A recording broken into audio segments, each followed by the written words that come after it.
Bienvenidos a Argentina Productiva, un nuevo capítulo. Hoy tenemos un programa partido en dos. La primera parte vamos a hablar con Fernando Mayorga Arganiarás, médico oftalmólogo, cirujano. Es un especialista que, además de ser cirujano, es el segundo jefe del Hospital Alemán de oftalmología. En la segunda parte vamos a tener, con Fernando vamos a hablar de un desarrollo argentino-catalán que tiene que ver con Argentina Productiva y que tiene que ver con una problemática en la que estamos inmersos hoy, que es intentar mejorar nuestro presupuesto, mejorar nuestra calidad de la salud, y acá tenemos un espacio donde podemos abrevar sobre esta necesidad. En el segundo bloque vamos a tener al presidente de la Cámara Argentina de Empresas de Turismo. Este es otro gran capítulo. El turismo, como bien saben todos, es una máquina de producir empleo, de producir fuentes de trabajo. Vamos a intentar explicar esta capacidad que tiene el turismo de transformarse rápidamente en una industria sin chimeneas. Vamos a un corte y lo recibimos al doctor Fernando Mayorga Arganiarás. Gracias.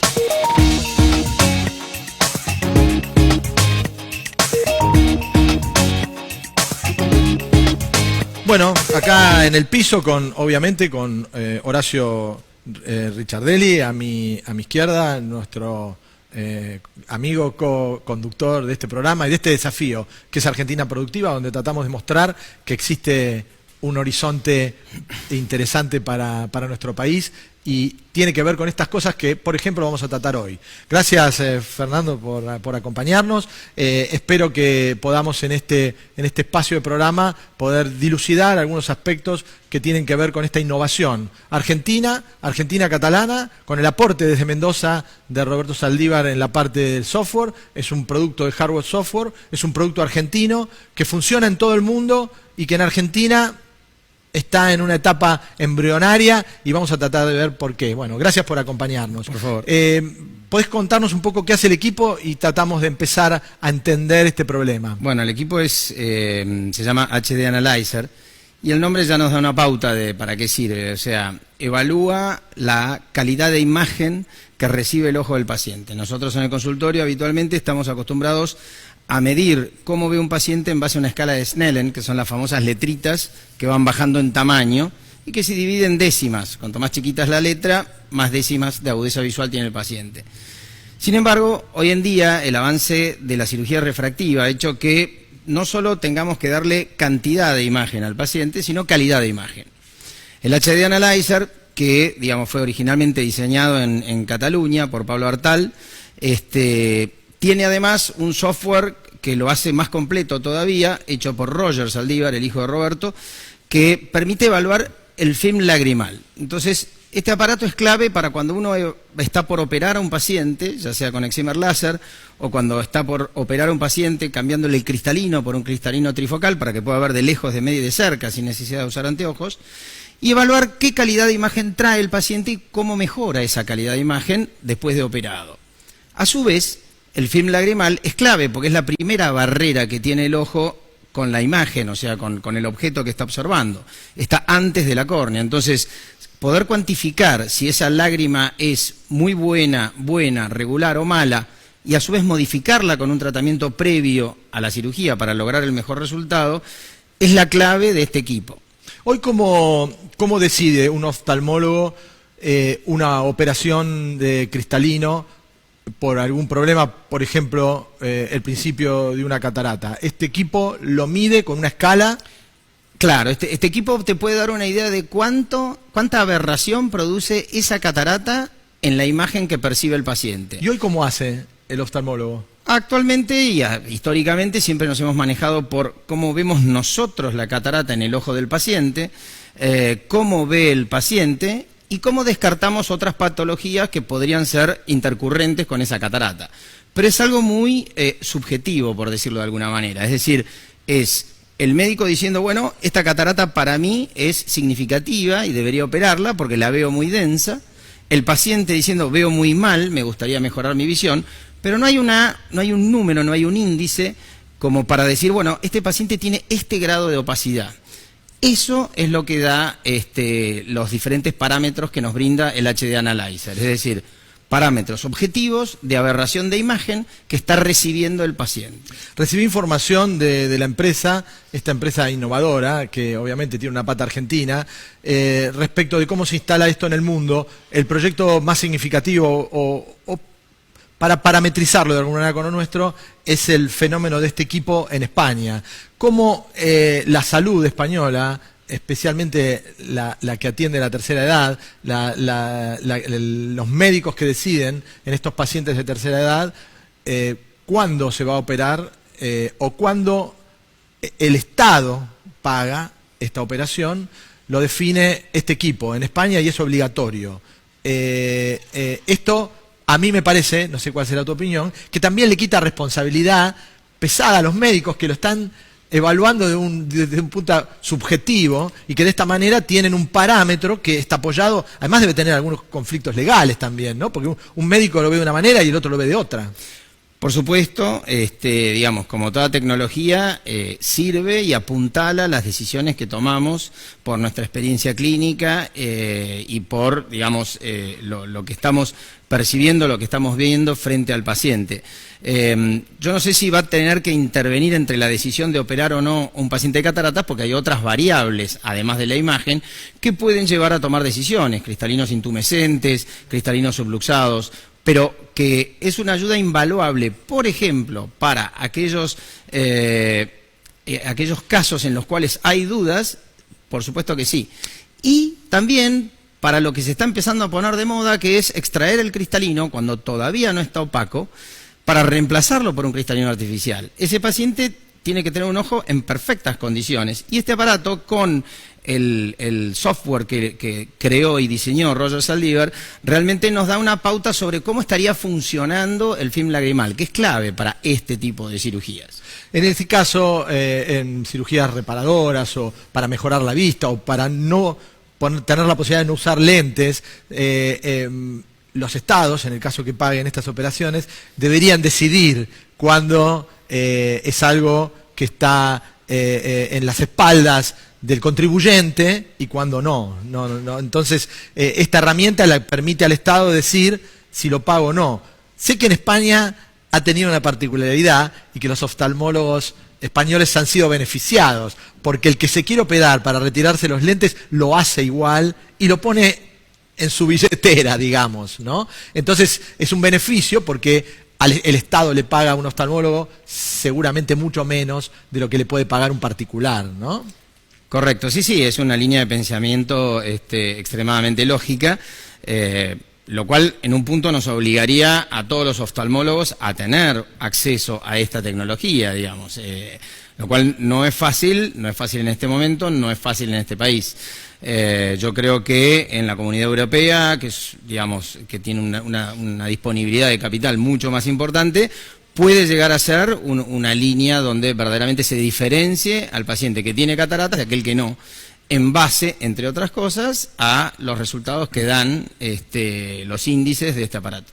Doctor, en la Argentina, ¿se ha iniciado algún proceso, pruebas, experiencias de este tipo para que se instale este tipo? Yo lo digo, tengo una hija, le estaba comentando, 8 operaciones en un ojo y casi pierde totalmente la vista y le queda el otro todavía.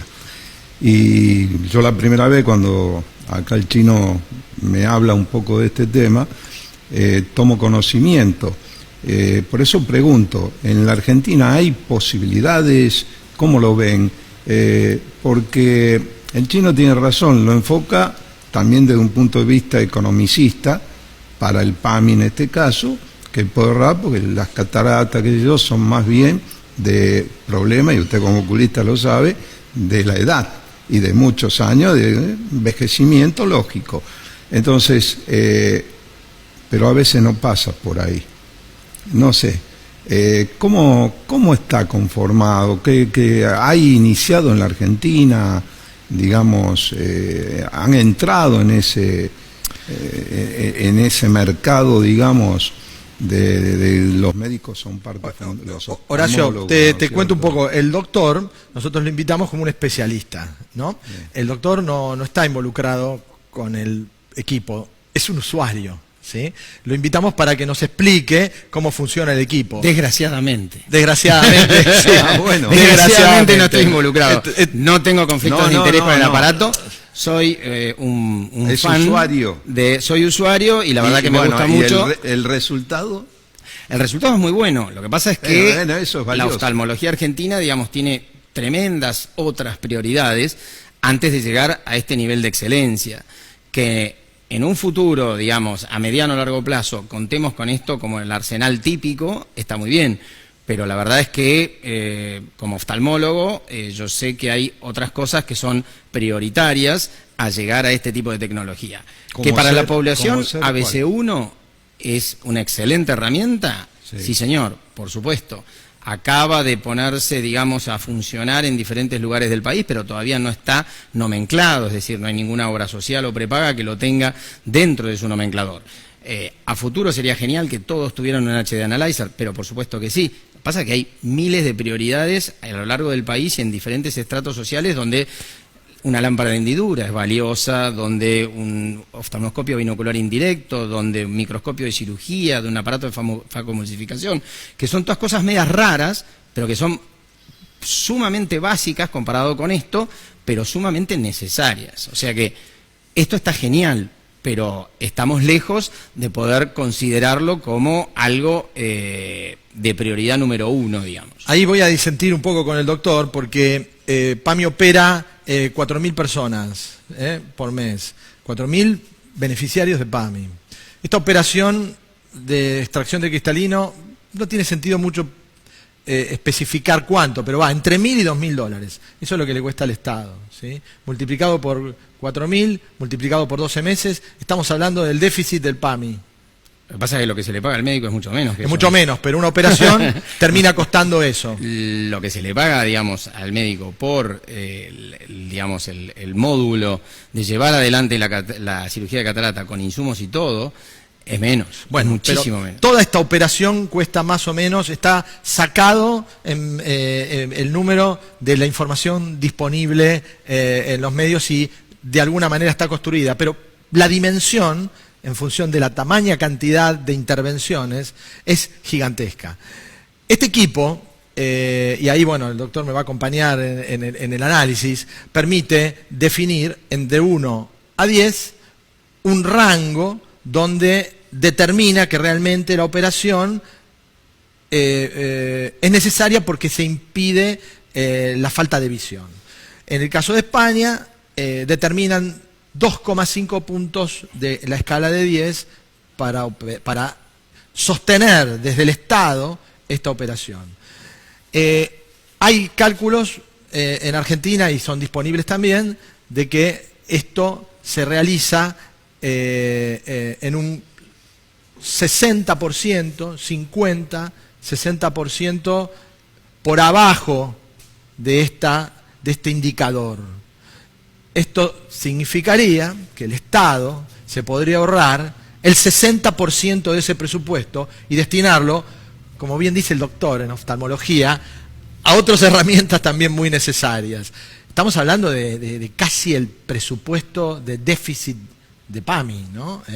Esto me acaba de mandar un mensaje Luana Volkovic diciéndome que lamentablemente no se puede acercar, que nos va a acompañar en algún momento. Muy gentilmente Guido, que la acompaña, me dijo que en este momento no podía asistir, pero que les parecía muy interesante y muy sensible este tema, obviamente porque estamos hablando de miles de millones, ¿sí? Que el PAMI podía destinar hacia otro, y no, volviendo atrás, y no en detrimento de los oftalmólogos, que operarían con mejor resultado para ellos porque lo tendrían que canalizar en forma privada esta operación si estamos hablando de una persona de tercera edad. Entonces, este esquema que permitiría hacerle ahorrar al Estado tamaña cantidad de dinero y le da a los oftalmólogos la tranquilidad de que tienen un índice externo a ellos que define cuándo es necesario realizar una operación o no, y un auditor, porque hoy el auditor es solamente el oftalmólogo, ¿no? Sí. Que decide cuándo sí, cuándo no, ¿no? Pasa que hay veces que en la toma de decisiones de una cirugía de catarata intervienen otras variables, la presión ocular del paciente, las características de esa catarata independientemente del grado de opacidad, el tipo de sostén que tiene la catarata, lo frágil que puede ser, lo bien o mal que dilata una pupila. Es decir, hay una artesanía en la cirugía de catarata que verdaderamente nunca va a poder ser reemplazada por un aparato que diga, este se opera, este no. Puede ayudar. Es un indicador. Es un indicador más. O sea, es una herramienta más en la tecnología que hace que cada vez sea más precisa, mejor indicada y tenga mejores resultados la cirugía de catarata o de la ensectomía clara. Estos indicadores, algunos de estos que mencionás, son indicadores que también mide el equipo, ¿no? En este proceso de la evaluación de la calidad de la lágrima. Vamos a ir a un cortecito y después me contás si este equipo, que en función de lo que cuesta una operación no es significativo, debería estar ¿dónde? En el consultorio del médico, en un lugar intermedio de diagnóstico, en otro lado. Vamos a un corte y seguimos.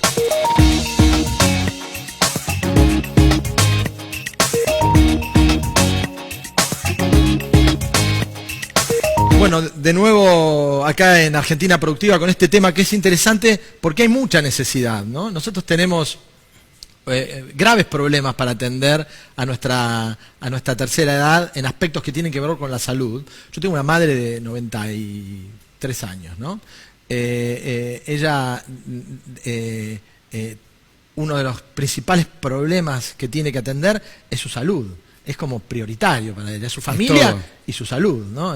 Y hoy darle servicio a la gente de tercera edad en este tema es crucial. Si nosotros podemos reducir de alguna forma el presupuesto de PAMI y redireccionarlo hacia otras áreas, vamos a poder hacer, hasta comunicacionalmente para el gobierno, sería algo sumamente atractivo. Volviendo a la pregunta que te hice, ¿dónde tiene que estar este equipo? ¿Al oftalmólogo le serviría que estuviese en su consultorio? Al oftalmólogo, sí, por supuesto. O sea, al oftalmólogo le va a servir tenerlo en su consultorio. El tema es si lo va a amortizar. El concepto del parque industrial, digamos, para las diferentes fábricas, se aplica también a la medicina. Es decir, un lugar donde entre varios oftalmólogos tenemos mucha tecnología y el paciente puede acudir a hacerse los estudios, de alguna manera achica los costos en la compra de esos aparatos. A su vez, permite renovarlos o actualizarlos en la medida que va pasando el tiempo y se optimiza el uso de los mismos. Es decir, no tendría sentido que cada traumatólogo tuviera un resonador o un tomógrafo.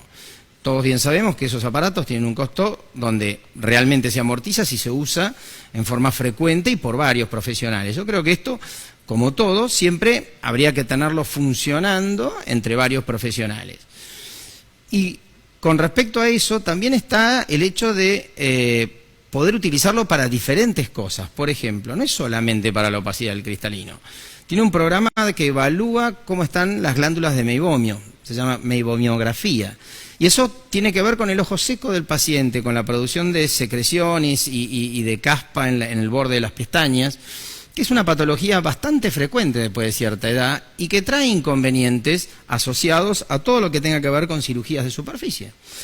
A su vez, el programa desarrollado por Roger hace que uno lo pueda utilizar para el paciente que se va a operar, para el que se operó, pero también para aquellos pacientes que tienen cuadros de ojo seco, que también es importante a determinada edad evaluar y manejar eso. Fernando, ¿un cuadro de ojo seco desencadena en un daño mucho mayor? Sí, por supuesto. Es decir, la córnea interactúa con el aire y tiene que tener algo que la proteja. Esa es la lágrima. La lágrima, a su vez, tiene que tener determinadas características, determinados componentes para ser efectiva y cumplir su función. Entonces, los diferentes tratamientos que orientan a ello no es una cosa tan sencilla. Hay diferentes tipos de lágrimas artificiales, de tapones de la vía lagrimal, de cirugías de la vía lagrimal, de compuestos hechos con plaquetas del propio paciente. En fin, hay un arsenal de cosas para lo que se llaman patologías de superficie. Sí. Perdón, eso mejoraría muchísimo, ¿no es cierto? Por lo menos en el análisis y como elemento de juicio al médico, al oftalmólogo. Ahora, hay ambientes, yo estaba contando fuera del programa, del cual provengo, que es la aviación, y en la cual es vital la vista. Es un elemento sine qua non, ¿no es cierto? Sin duda. Bueno, en ese ambiente, digamos, yo creo que habría que también introducir más perfeccionamiento. Yo me acuerdo que justamente en la Fuerza Aérea, cuando se empezó con los análisis, ¿no es cierto?, de este tipo, con los equipos más modernos y demás, luego de varios años se trasladó, por ejemplo, la licencia de conducir normal como ahora. Es decir, esto puede llevar hoy o mañana también a que por ahí organizaciones relacionadas con este medio, en la cual tienen que sí o sí, sea militar, civil, particular, privado, tiene que pasar por lo que es el Instituto de Medicina Aeroespacial para hacer los chequeos, para hacer todos los análisis. Es decir, ¿usted cree que eso puede, digamos, aumentar la capacidad de detección de problemáticas que a veces muchos las han tenido después de varios años de actividad? Bueno, por supuesto que sí, va a ayudar, va a colaborar, junto con muchas otras cosas, ¿no es cierto? Es decir, el arsenal de tecnología que hoy por hoy tiene que manejar un oftalmólogo es mucho. Esto es un gran aporte, es un aparato más que de alguna manera viene a ocupar un lugar que no viene a reemplazar a nadie, digamos, viene a ocupar un espacio nuevo y que ayuda en colaboración a todos los demás estudios y a todo lo que tenga que ver con los exámenes. Hoy en día poder anticiparse a la patología es clave. La medicina preventiva es lo que achica costos al Estado, es decir, anticiparse al problema es mucho mejor que ir a solucionarlo. O sea, ¿yo qué quiero? ¿Tener un problema? ¿Ir a solucionar un problema o evitarlo? Por supuesto que evitarlo. Se habla de 10, 12 pesos contra uno invertido ese uno en prevención, los que nos termina costando en diagnóstico y en tratamiento 10, 12 pesos más. En esa línea, el ojo seco es una detección temprana que no está instalada en la mente de la población en general.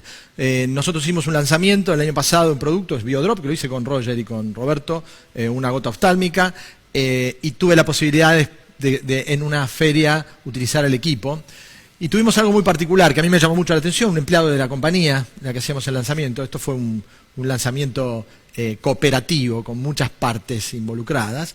Esta persona se hizo el estudio y dio un índice de compromiso en su visión por encima de lo normal. Era una persona que tenía que ir a la operación.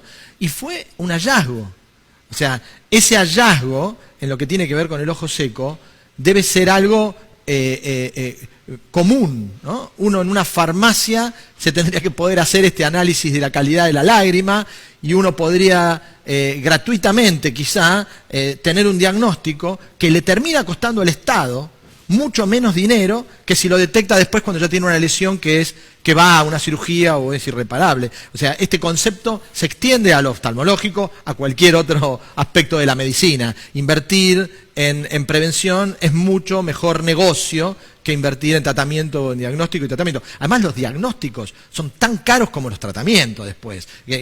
Cada vez inventamos diagnósticos más sofisticados y más caros, ¿no? En este caso tendríamos un equipo que podría detectar masivamente en otras áreas de la medicina, en presión arterial, glucosa en sangre, en fin. Hay un montón de patologías que uno, detectándolas tempranamente, se pueden atender. Te mandan Papá Nicolau, te mandan análisis de distintos tipos preventivos que uno se debería hacer una vez por año.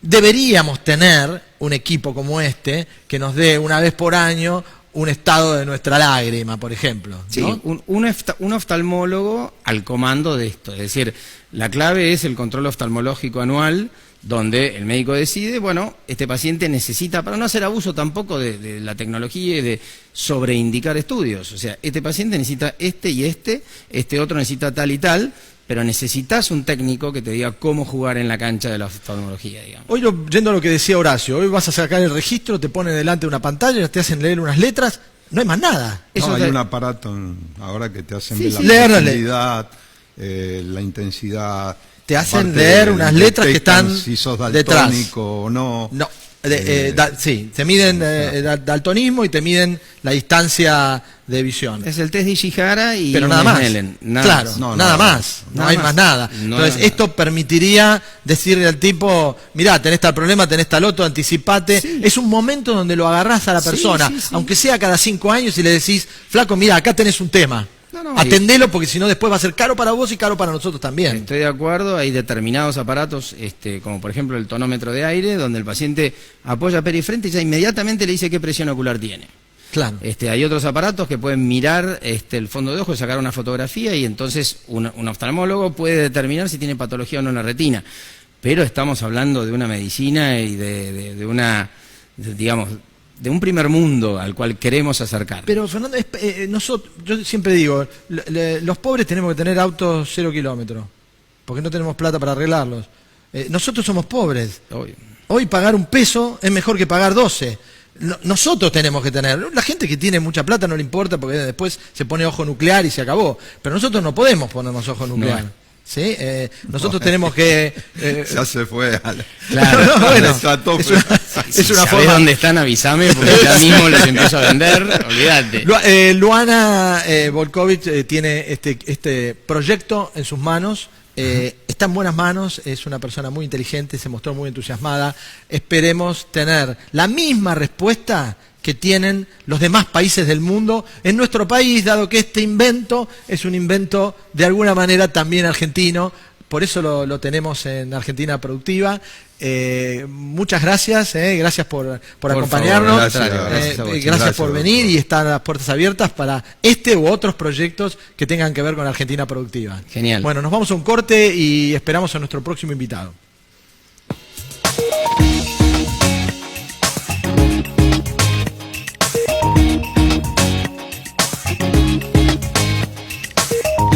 Bueno, como avisamos al principio del programa, hoy tenemos un programa movido y vamos hacia lo que dicen la industria sin chimeneas. Íbamos a hablar del turismo, la industria sin chimeneas que termina ayudando a las chimeneas. Para eso lo tenemos y para ampliar esta máquina también de creación de empleo, y de creación de empleo casi inmediata, ¿no? Y mucho más. Antes se hablaba de la capacidad hotelera, y hoy estos inventos tecnológicos nuevos, esos aplicativos como Airbnb, por ejemplo, entre otros, permiten ampliar la capacidad hotelera a la N, porque cualquiera que tiene una cama puede transformarlo en un lugar para que pueda colocarse un turista que desee conocer un lugar particular que quizá no tiene hoteles disponibles. Para eso lo tenemos a Aldo Elías, es el presidente de la Cámara Argentina de Turismo, pero por encima de eso es para mí la persona que más sabe de este negocio, y le agradecemos mucho que nos pueda hoy abrir un poco los ojos y acompañarnos en lo que nosotros entendemos que es un desafío para Argentina Productiva. Vamos al corte y nos encontramos con Aldo Elías.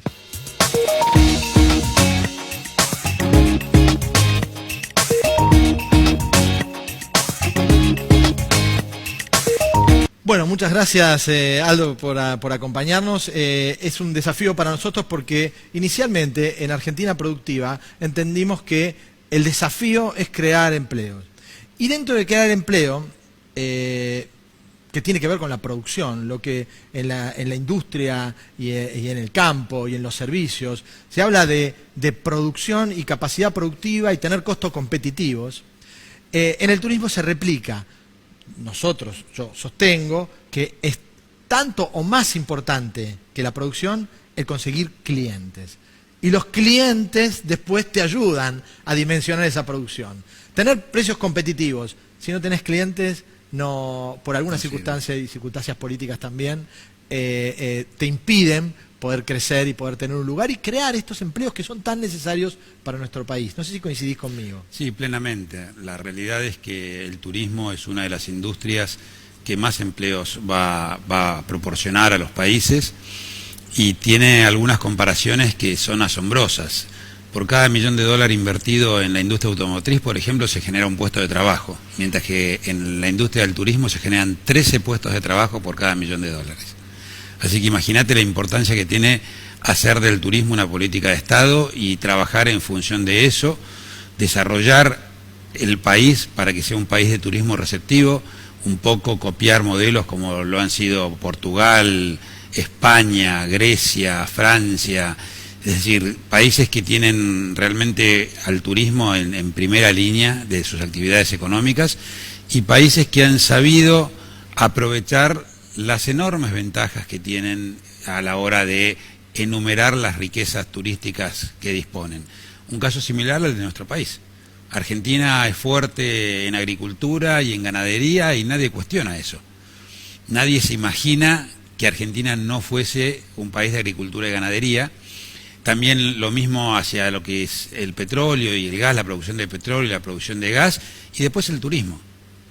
Todo lo demás viene impostado. Todo lo demás no tiene el sustento que tienen estas 4 actividades. Y no en vano en la Argentina el turismo es el 4º complejo exportador del país.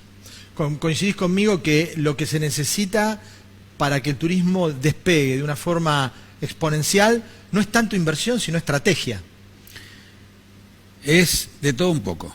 También es inversión, es estrategia, es fundamentalmente, ya te decía, definir al turismo como política de Estado. Y esto no es una frase y no debe ser una declamación, deben ser hechos concretos. Cuando el gobierno anterior decide, después de 15 años de cajoneo, sacar la reglamentación para la devolución del IVA al turista extranjero, empezamos a pensar en el turismo como política de Estado. ¿Por qué? ¿Porque hicieron eso? No, porque hicieron lo que 10 países de la región ya venían haciendo hace años.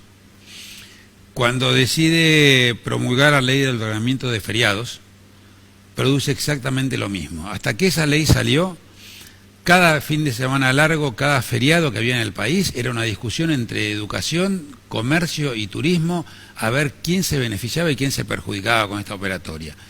Salió la ley de ordenamiento de feriados, salió el calendario anual de feriados en el mes de noviembre del año anterior, y a partir de ahí todos los fines de semana largo han sido exitosos y nunca más nadie discutió sobre la importancia o no que tiene estos fines de semana largo para todo, para lo que es el descanso, para lo que es el ordenamiento y para lo que es el desarrollo de las economías regionales. Algo clave en un país como el nuestro que necesita fundamentalmente volver a generar esta rueda de consumo que es lo que moviliza las economías de cada uno de los destinos del país. Seguramente tuviste oportunidad en algún momento de conversar con el presidente Fernández y me gustaría saber tu opinión respecto de las consideraciones que tiene sobre la posibilidad, la potencialidad que tiene esta industria poderosa, ¿no? No he tenido oportunidad de conversar con él aún, espero poder hacerlo en algún momento más pronto que tarde. Pero lo he escuchado hablar del turismo y de la importancia que tiene y de la importancia que le quiere dar durante su gestión al desarrollo de esta actividad. Creo que hoy nadie cuestiona los números del turismo, pero hace falta un trabajo de campo muy fuerte para poder posicionarlo y poder realmente hablar de turismo como política de Estado. Un trabajo similar al que viene realizando desde hace muchos años la provincia de Salta, por ejemplo.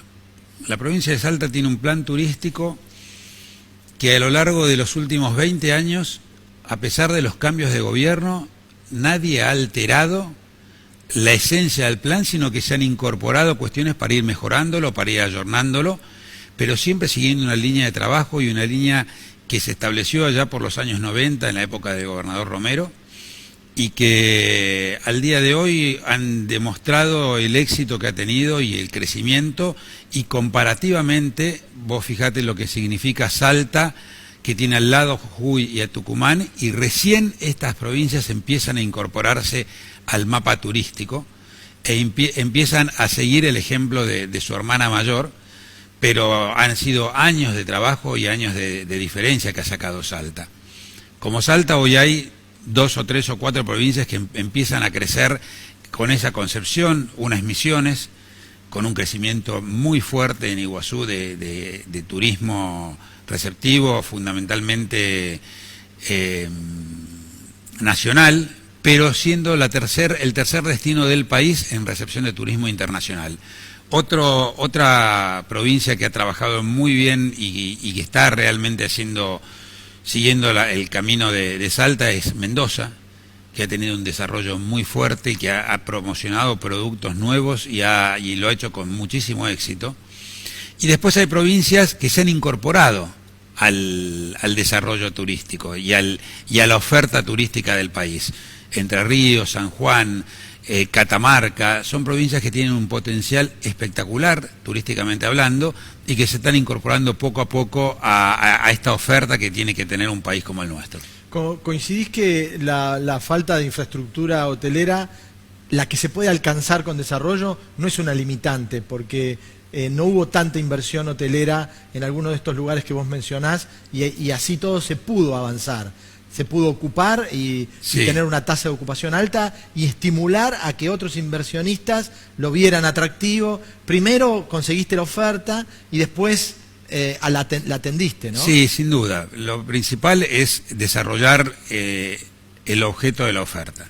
Claro. El destino por sus riquezas naturales, por sus posibilidades, por el motivo que fuere, y a partir de ahí las inversiones van a ir llegando en la medida en que hagan falta. Nadie va a montar un Las Vegas en el medio del desierto si no tiene la certeza de que este crecimiento va a ir acompañado. Inclusive, citando Las Vegas, digo, todos los años se incorporan hoteles de 4.000, 5.000 habitaciones y los están incorporando en función de la mayor demanda que va teniendo ese destino. Claro. Esto es lo mismo que debe ocurrir en las provincias o los nuevos destinos de nuestro país.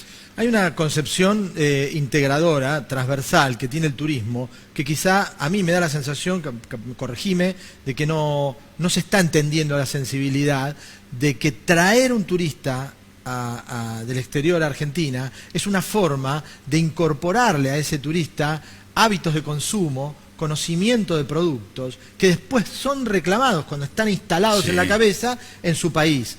Hay algunos casos como el mate, etcétera, que recordás tal experiencia, la puedo replicar, sí, en el supermercado. Y ahí van los empresarios argentinos, ni hablar de los pequeños empresarios que atienden al turista en el lugar, que se enriquecen, que capaz que esos no tienen en un principio la capacidad de llevar esa oferta al país del turista, pero con un apoyo del Estado se puede lograr. No hay esa concepción del turismo como un tractor del negocio de exportación argentina.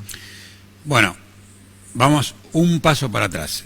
Argentina es un país que todavía no ha descubierto al turismo como una actividad económica, empieza a verlo en el último tiempo, sino que todo lo contrario, para la Argentina, para los argentinos, el turismo es un motivo de ocio, de esparcimiento, de vacaciones, de descanso, pero no es una actividad económica. Porque la publicidad ha definido de esa manera el turismo durante años. Hoy, en los últimos años, en los últimos pocos años, ha empezado a crecer esta concepción de que el turismo podría ser una actividad económica y que uno podría generar puestos de trabajo y podría generar llegada de inversiones y podría generar ingresos de divisas, que es lo que más necesitamos en este momento. Pero empieza de a poquito. Y uno de los planes en los cuales está trabajando la Cámara Argentina de Turismo justamente es un plan comunicacional para transmitirle y enseñarle a la sociedad todo lo que significa el turismo como actividad económica. Esos pequeños productores que vos haces referencia no podrían nunca promocionar su producto si no fuera de la mano del turismo. Tal cual. Es lo mismo que nos pasa a nosotros cuando vamos al exterior, descubrimos características o productos propios de un lugar determinado o comida y después buscamos replicarlo en nuestro país o en nuestra casa. Para esto hemos desarrollado en conjunto con el Ministerio de Turismo o Secretaría de Turismo durante el final del gobierno anterior, un plan Cocinar que ha sido sumamente exitoso, en donde justamente lo que se ha buscado es recuperar la riqueza culinaria de la Argentina y poder transmitir con orgullo lo que cada comunidad cocina y cómo lo hace. Y en esta era en la cual el turismo es un medio para adquirir experiencias de vida, justamente el tema gastronómico, el tema enológico, son los mejores conductores que puede tener esta actividad. Vos sabés que nosotros apostamos a esta industria desde un principio en Argentina Productiva y entendemos que quizá esta administración no reflejó esa importancia en la construcción de la estructura, en este caso ahora ministerial. ¿Por qué pensás que es esto? ¿Por qué se priorizó en el ministerio al deporte y no al turismo? Mira, en varios ministerios de turismo de la Argentina, estoy hablando de las provincias, hay combinaciones, cultura, turismo y deportes, cultura y turismo, deporte y turismo, o turismo individualmente. Yo creo que todavía no hay una concepción clara, una idea clara de la importancia que tiene la actividad turística y de que esta actividad por sí sola merece un ministerio. Esto, lamentablemente, vuelvo a decirlo, mientras no entendamos que el turismo debe ser una política de Estado, no le vamos a dar el espacio que realmente tiene. Y fíjate que el gobierno anterior todavía fue mucho más perjudicial en ese aspecto. Sacó el rango de ministerio que tenía turismo para pasarlo a secretaría. Una acción que no tuvo ningún sentido y que definitivamente significó un paso atrás en esto de posicionar al turismo dentro de la sociedad como la actividad económica que es. Un mensaje contradictorio. Vamos a buscar después de un separador, entender por qué, además de atender a la necesidad que tiene Argentina de trabajo y de empleo, entender que esta necesidad, además, viendo los números y en la búsqueda o en la construcción que el turismo puede hacer de estas nuevas plazas laborales, la mujer tiene un rol muy importante. Más del 50% de los objetivos de trabajo son mujeres, estas artesanas, sí, las que te atienden en los lugares, en las ferias. La mujer tiene un rol muy importante. Te voy a contar la respuesta que tuvimos de algunos ministerios después de la tanda.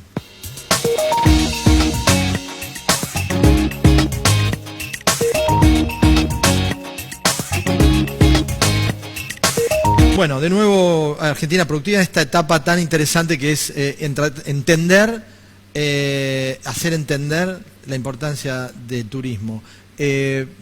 Mandamos un proyecto que tiene que ver con el turismo porque lo entendemos como un motor para crear fuentes de trabajo y notablemente el primero que respondió fue el ministerio de Tristán Bauer, porque lo entendió que era un tema cultural, ¿no? Increíble, porque yo se lo mandé a todos, pero el primero que contestó es muy interesante y vamos a trabajar. Yo entiendo que tienen otras prioridades hoy de organizar, pero es interesante como tomó la posta, sí. Podría no haber contestado nunca.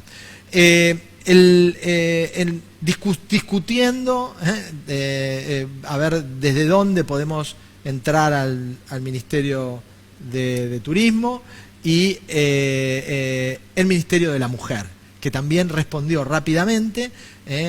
La ministra está interesada porque lo entendió como un tema central. Ahora tiene que buscar edificios, sí, ya imagínense, un ministerio nuevo tiene tantas cosas que atender, pero el trabajo de la mujer es algo base, pivot para resolver muchos otros problemas, porque una mujer empoderada en el trabajo, con la capacidad de ganar dinero, resuelve o atiende o empieza a atender un montón de otras desigualdades de las que padece.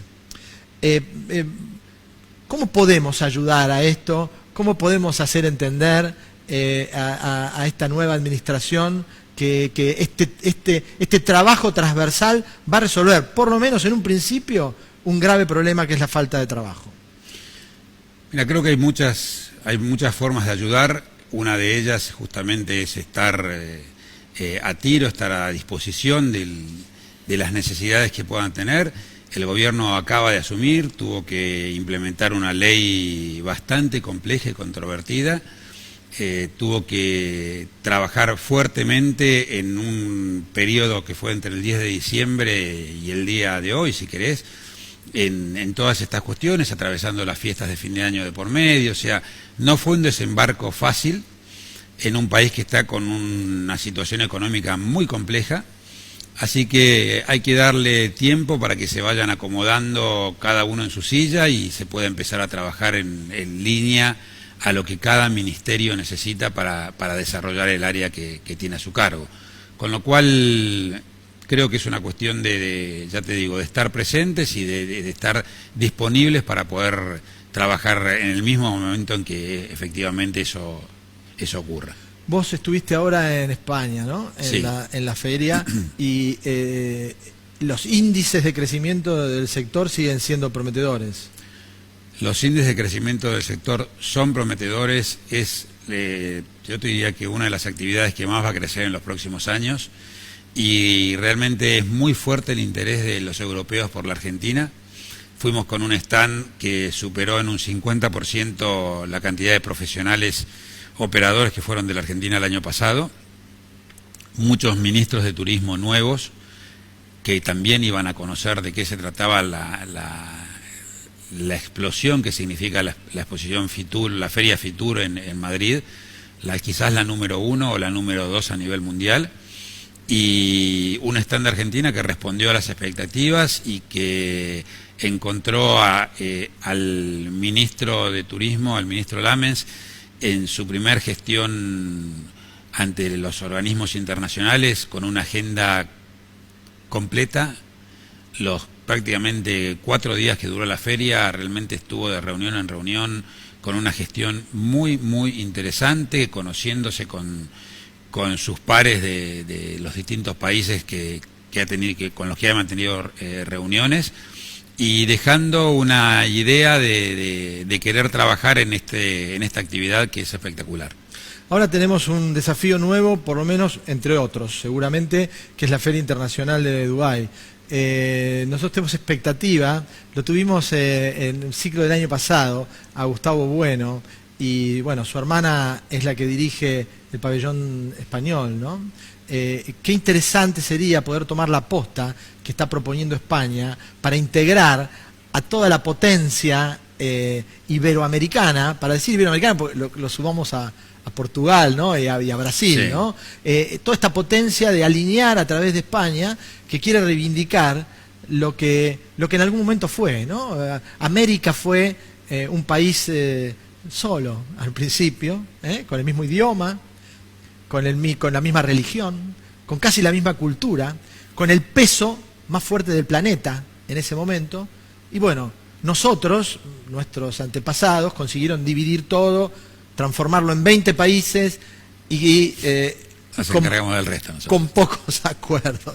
Sí, y nosotros quizás fuimos uno de los más perjudicados porque algunos otros sí. se pudieron acompañar. Entonces, existe la posibilidad de que entendamos que ser Iberoamérica es una oportunidad para explotar turísticamente este concepto también, ¿no? Sí, yo creo que en este momento hay una cuestión que es clave, y es qué países van a desarrollarse más fuertemente o qué países van a ser los mayores proveedores de turistas en el mundo. Y sin duda, cuando evalúas los números que presenta la Organización Mundial de Turismo, China e India van a ser los principales proveedores de turistas para todos los países del mundo. Esos países que son de los mercados lejanos para nosotros no conciben a los países de América como individuos. Ellos van a venir a América o no van a venir. Claro. Olvídate que vayan a ir a Argentina, que te vayan a mencionar Argentina o Chile o Paraguay o Brasil o Perú. No hay ninguna posibilidad de que eso ocurra. Sudamérica. y nosotros como tal tenemos que estar preparados para trabajar un destino exactamente igual que el que trabaja Europa cuando no trabaja más París, Francia, Alemania o Inglaterra o España, sino que trabaja Europa.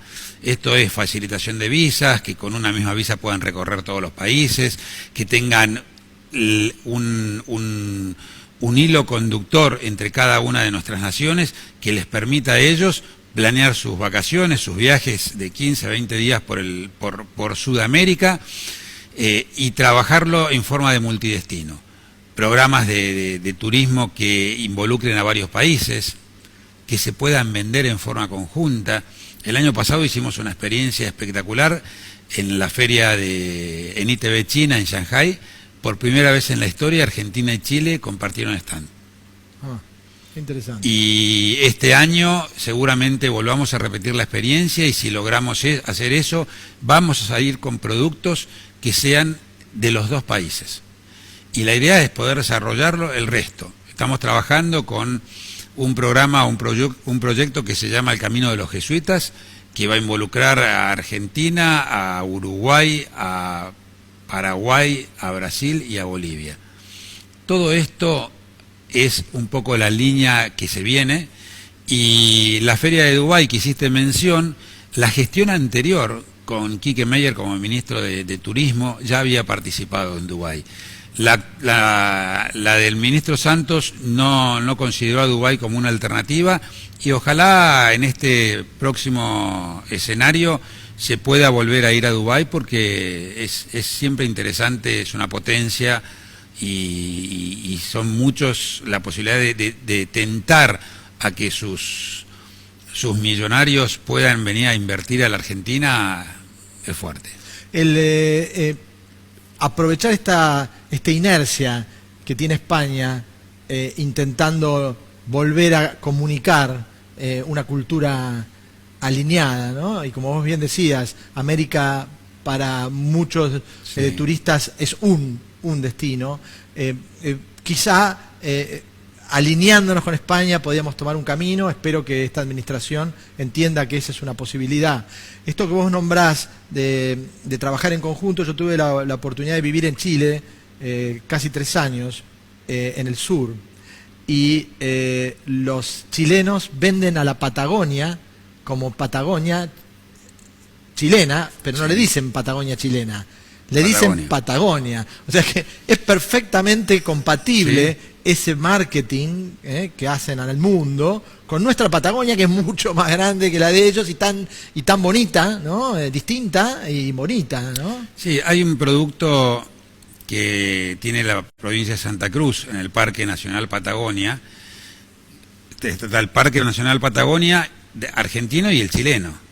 Ese es un producto que tiene que trabajarse en conjunto, claro. Y están tratando y están poniéndose bastante de acuerdo para vender, los operadores de Chile vender Patagonia Argentina, y los operadores de Argentina vender Patagonia chilena, y ese producto llevarlo también al mundo, especialmente a China, para la próxima feria, que es a mediados de mayo, y de esa manera empezar a trabajar de manera conjunta estos dos países como punta de lanza, porque es lo que hemos conseguido al día de hoy. Hemos logrado, por ejemplo, en facilitación de visas, que un ciudadano chino que saca una visa argentina pueda visitar Chile, y aquel que saque una visa chilena pueda visitar Argentina. Un Mercosur. Mercosur.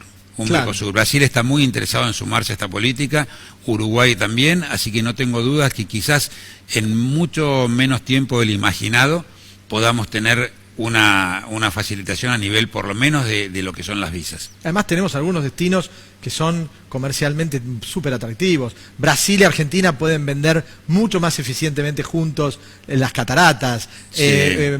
El norte argentino con el tren de las nubes se podría vender mucho mejor en conjunto con Bolivia, con Perú, ¿no? Hacer trabajos que son casi evidentes, porque la persona que va a ese lugar tendría que tener un esfuerzo sinérgico de los distintos países. Sí, o el tema vinos entre Mendoza y Chile. La verdad que Chile ha trabajado muy fuertemente la inserción de su producto vitivinícola en el mundo.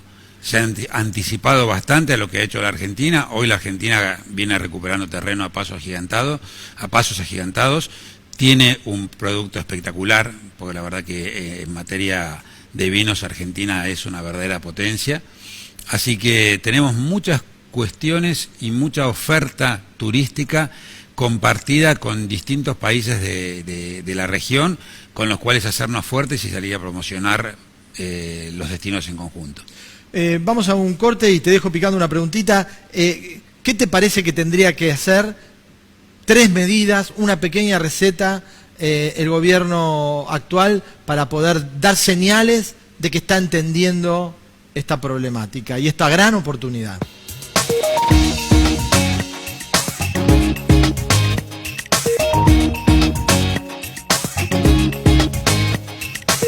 Bueno, lamentablemente nos quedan muy poquitos minutos. Te doy la punta y te desafío a que hagamos un programa entero, traigamos funcionarios, hagamos un taller de este desafío, de este challenge que es el negocio del turismo en Argentina. ¿Qué hay que hacer?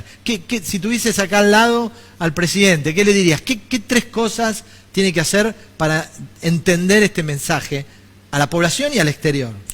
Y son muchas cuestiones que hay que evaluar. No me atrevo a hablarte de una en particular, pero voy a decir algo que se cae de maduro y que aplicaría a todas las industrias del país. Bajar los impuestos es clave.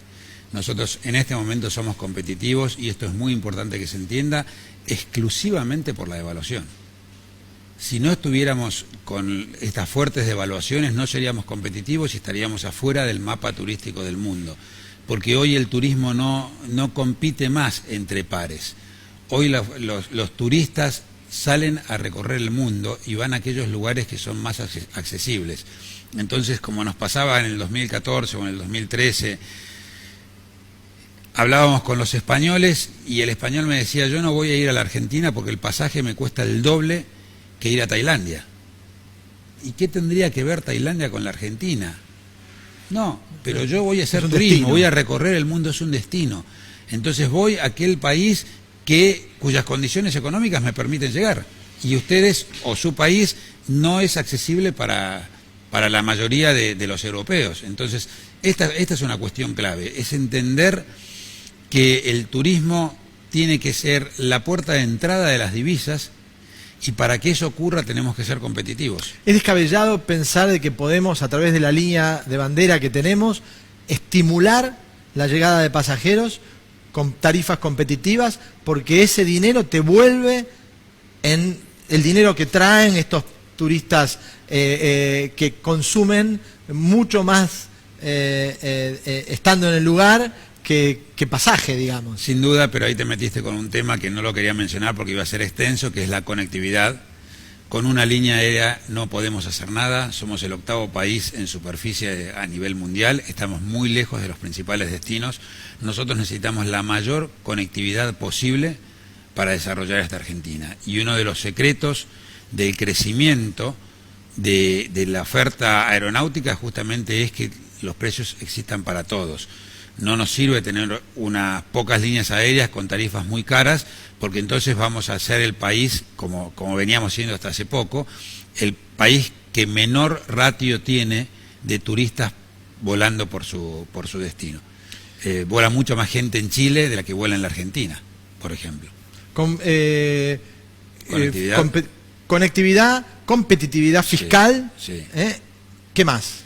Y desarrollo de todas las herramientas que para el turismo son necesarias, que para eso te acepto la invitación. Hay que armar una buena mesa y proponer todas las alternativas que hoy demoran el desarrollo de lo que es la infraestructura de cada uno de los destinos turísticos. Acá es clave la conectividad de Internet. Hoy un turista sin Internet no se mueve. Acá es clave el desarrollo de la infraestructura de rutas. Está muy bien que lleguen muchas líneas aéreas y que tengan los hubs a lo largo y a lo ancho del país, pero necesitamos que de esos hubs puedan salir el servicio terrestre de transporte, que las rutas estén en condiciones, o sea, pensar cada uno de esos destinos en función del turismo. Nos quedan las ferias, el estímulo del turismo de negocios, el turismo cultural, el turismo religioso. El médico. médicos, tal cual. Vamos a hacer una Argentina productiva de 1 hora para turismo. Vamos a sentar a algunos actores. A los que saben. A los que saben. Gracias por acompañarnos en otra versión, en otro capítulo de Argentina Productiva. Nos vemos la semana próxima.